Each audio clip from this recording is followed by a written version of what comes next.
ئامۆژگاریم بۆ ئێوە هەمووتان سەبرگرتن.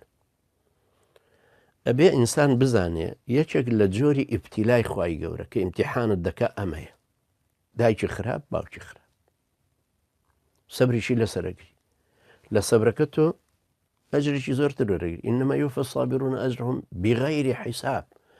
ئەوانەی سەبرەگرن شیکی کراوەیان نەدرێتە، شیکە کە لەی نەنووسراوە لە قیامەتە. ئینەما یوفە الصابرون ئەجرهم بغەیری حیساب. یعنی تۆ چەند بڵێ ملیۆن ملیار تریلیۆن ئۆکتیلیۆن چەندمانەداتێ زیاتر چکەوە هەر حسابە. ئۆکتیلیۆن عین 36 سفریشی هەیە، ئەوەش زیاتر چونکەوە حساب کراوە بغەیری حساب. یەکێک ئەم نیعمەتانە بزانە. ڕاستە تۆ داری ماسی حی لە پشتاشکاندەوە سەر زانیم تەبعاً لە پرسیارەکە کە ئافرەتە چکەڵە حیجابم کرد بە پارەی خۆن حیجابم کرد. یعنی تۆ تەسەور کە سوبحان الله دایکێک ئاوا لە کچەکانیشی بکە، ئەوەش حاڵی بێ لەگەڵیان. بەڵام بە هەر حاڵ من وا تێ ئەگەم ئەبێ بزانی سەیریکەی بڵێ سەرچاوەیەکی خێرم لە ماڵەوە دەستکەوتووە. ڕاستە زۆر ناڕەحەتە، ینی وەکو یەکێک چۆنە ڕابەکانە بەردەکان بەرد هەڵەکەنێ ئەوەندە ماندووە، هی تۆش لەم کانە بەردە خێر هەڵەکەنی. ئەم خێرت لە دایکتەوە بە سەبرگرتن لەسەر دایکت ولا تەقل لەهما ئوفین، هیچی پێ مەڵێ، جوابیشی مەدەرەوە. وردە وردە بە چاکەکردن و نەرمونیانی خۆت و ڕەفتاری جوان چاو بەرەوشێری کە بۆی بگەڕێتەوە قیامەت، بۆی خۆی ئاور لە خۆی بداتەوە. جارێک ئاەتێک حەدیسێک بیجوڵێنێ. یەکەم من پێم وایە سەبر بکرێ.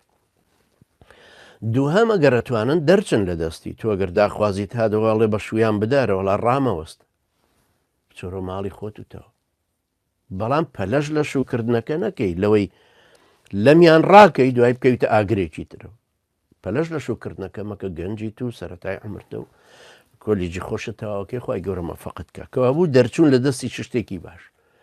خاڵی سێهەمم وەکو نەسیحەت هاوکاری یەکتری بکەن خۆتە.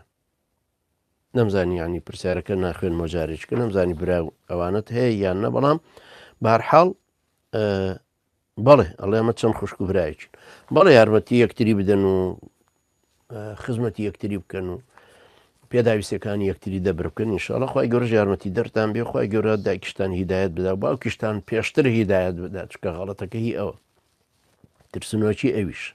دوای بۆچی باوەڕ بەم دایکەکە ڕۆژێ نیە و دوونیە و سێنێ خۆمە مانگ و دوو مانگ نییە، ئێوە عمرتان ئەڵێ لە مناڵی شەوایە نامانە. ئەم جۆرە پیاوانە نابێت جارێک ئەم ژنە بە درۆ بخەنەوە بڵێ ئەم 5 مناڵ ڕاستەکەن. ئەمانە گەورە و باڵغ و عاقڵن لە 15 ساڵ بەرەو ژوورتر ڕۆیشتون، مسلمانن، حەجەبەیە، دیندارە، ئەهلی مزگەوتە، نوێژەکە. ناشێ بڵێم ئەمە ڕاستگۆترە لە ژنەکەم، ئەم پیاوەش مەسئولە.